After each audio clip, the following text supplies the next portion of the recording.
but I'm just going to do it for you guys live on stream because you guys are VIP, so you get to see this first. I am going to show you guys the main differences between Injustice and MK and how to transition successfully between them. So that's an overhead. So to block overheads, you just hold straight back.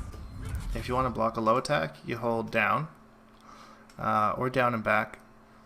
I prefer down and back because it makes it kind of easier to kind of switch over like ambiguous cross-ups and stuff.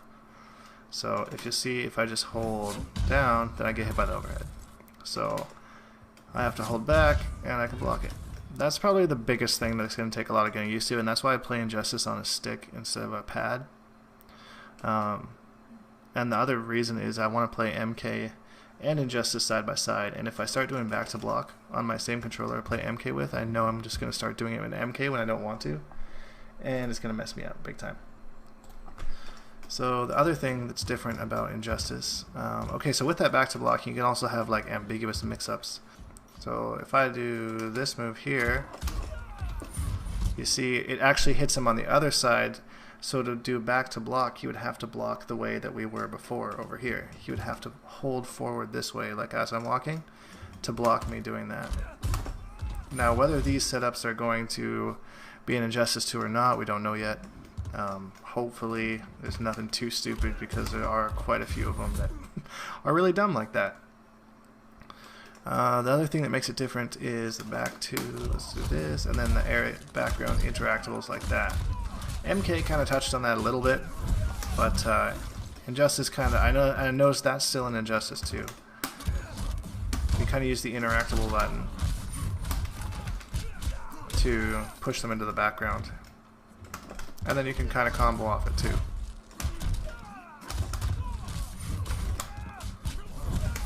And into all sorts of setups if you want to. I mean, Martian's stupid, he's got so much stuff. And the other thing that Injustice has that MK doesn't is every character has a universal back 3, which is that one, and a forward 3, which is that one.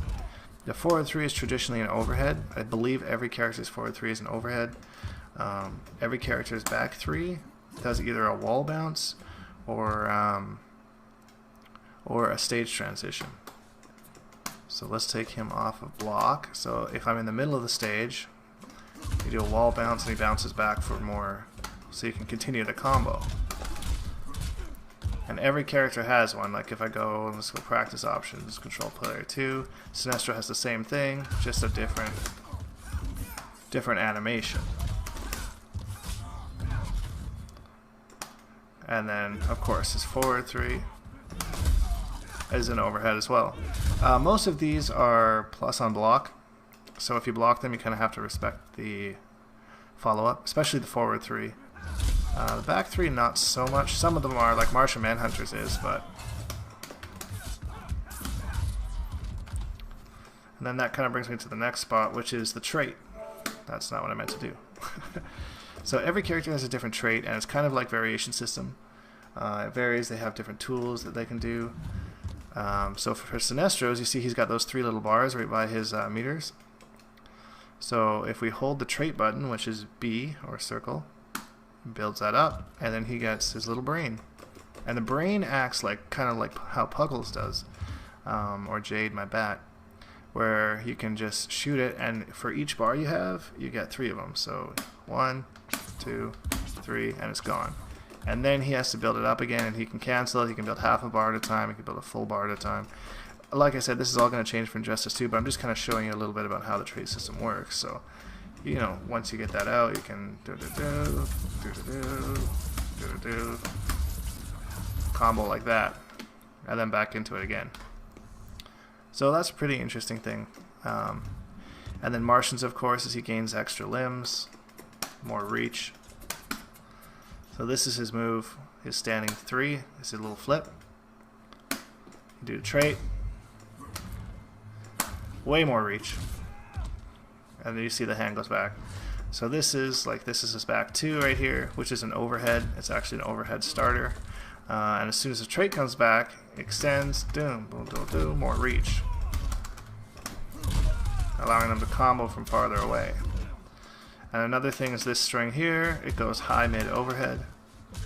Like you can see, high, mid, overhead. But with this trait, the second hit becomes a low. So it's high, low, overhead. So that's things like that is kind of how it affects traits. And then back 3. Ooh, again, stage transition. So usually you're against the wall, then you get a big stage transition. Boom, boom, boom. Here you go. Now we're in a different part of the stage. And in Injustice 1,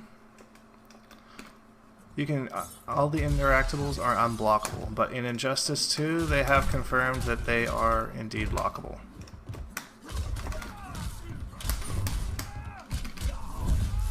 So there's setups like that where like he couldn't avoid that damage, so he got 37% plus another 20 from the interactable, which is just dumb. So that's, I think, basically the rundown. You can charge the back 3 or you can cancel them. So say you made like a read that they were going to jump at you and they didn't end up jumping at you, you can just double back dash or forward dash. Same with the forward 3. Same kind of deal.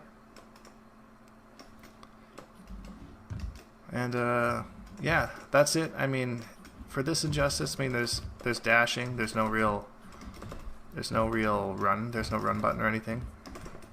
Martian has an air dash. Wonder Woman has an air dash. I noticed in Injustice 2, Wonder Woman still has her air dash. So it looks like those are still going to be in the game.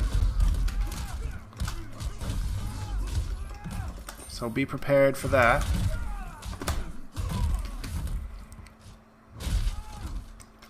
And I would suggest picking up Injustice if you haven't already and you want to play Injustice 2, because it's pretty cheap right now. It's not going to cost you a whole lot of money. 50% right there. This character's so stupid, man. So the main differences being the universal back 3 and forward 3. Back 3, forward 3. Forward 3 is a launcher, but it's usually a little bit difficult and it's quite slow. Same with back 3. Oh, you can armor both of these moves as well, so you can add armor to it. And then you can armor your forward 3. So that ensures that every character in the game has an armored launcher. So it's all fair, and they all have an armored overhead launcher. Some are faster than others, like Killer Frost is quite fast, for example. So another interesting thing about Injustice, it actually is in MKX as well, but no one ever uses it. Was a block escape, or block breaker as they call it. And it uses, I believe, 2 bars of meter? I can't actually remember. Let's see if I can switch it here. Normal.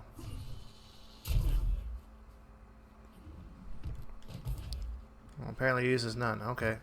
I'm sure that's not right, but I thought it used 2 bars a meter. But yeah, basically, if someone's pressuring you, you can just press the forward and block, and you do a block escape, which creates space. You can do it in MK as well, but it costs a lot of stamina and meter, and like 2 bars a meter and 1 bar of stamina, and it's just not very good in that game. But it is really good in this game because of how fast everybody builds meter. And yeah, it's really good, and it's a good way to counter 50-50s, create some space, and good for zoners, because like you can see, block escape, and now we got lots of space between us. So that is another big difference. That is actually a really huge thing in Injustice, and again, just wasn't like that in MK. Okay, so one of the biggest things in Injustice, other than the blocking and stuff, is the wager system, which is basically Injustice's version of the breaker. So you have 4 bars a meter instead of 3 in MK, and basically the wager is you use the same buttons that you would use to do a breaker, but the wager will actually cost you meter to either get health back or take health from your opponent. So I will try to do one on Sinestro here. So now I just clear the wager system, and you can see it goes 1, 2, 3, 4.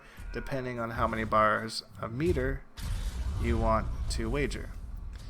So in the first injustice, the 1 bar was about 10%, 2 bars was about 25%, 3 bars was 33%, and I think 4 bars was 35%. There wasn't really a whole lot of advantage to doing 4 bars over 3 bars. Usually if you had 4 bars, you'd want to spend all 3 bars and then save 1.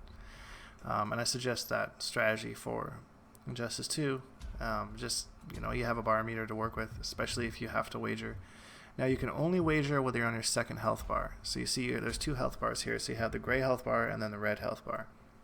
So once the gray health bar is down, then you get access to your wager. And you see there's a little yellow thing flashing over Sinestro's life bar to show you that he does have it available, even though this is practice mode. I have it linked on, so he's just going to do it. You can also wager nothing if you want to. And then they have their cool little clash quotes. So you see there, because I was the aggressor and he didn't wager anything, even though he initiated the wager, I still spent more meter than he did, so I took away 30% of his health. If he would have spent 3 bars and I would have spent anything, then he would have gained back 30% of his health. And that's how it works. So the person that initiates the clash is the person that's going to get their health back. The person that is defending against the clash is the person that's going to be able to steal your health. So that's why you want to keep an eye on your meter. It's very, very important, especially when you get to that second health bar, because you don't want to clash and then have less meter than him, and then not only are you down on life, but then he can also take more of your health with more meter. So that's super important. Say you're getting to the end of the game and the person has like 20% health left and you don't want them to clash. You notice that they have way more meter than you can. They can get a lot of health back. You can do back 3 into back 3, and that is unclashable. They cannot clash that. You can do forward 3 into forward 3, also unclashable. You can do a back 3 into forward 3 like we talked about before. These are the moves that are universal to everybody. And you could spend 2 bars and get increased damage with the back 3. Whether that's going to be an Injustice 2 or not, I don't know at this point, but that is an option. If you need all the damage you can get, just use 2 bars of meter, and there's 32% as opposed to the 21% if you didn't use any meter. Oh, I got the stage interaction, but watch this cool little thing. Oh wow, what's this little shitty dude doing? Man, let's punch the shit out of this blue man group, dude. Bam, there you go. Have a nap, buddy. And yeah, that's it. I think that's basically the main differences between Injustice and MKX. Tried to explain it the best I could to kind of give you guys the best shot at kind of transferring over, so you know what to expect. So like I said, pick the game up if you don't have it. It's super cheap right now. Well worth your while. Don't play it to be super awesome, because a lot of things are going to change. But get used to the blocking, get used to the wager system, and get used to all that, and really understand the game if you plan to play Injustice 2 competitively. So hashtag Bonehawks and all that stuff, guys, and we will see you all in the next video.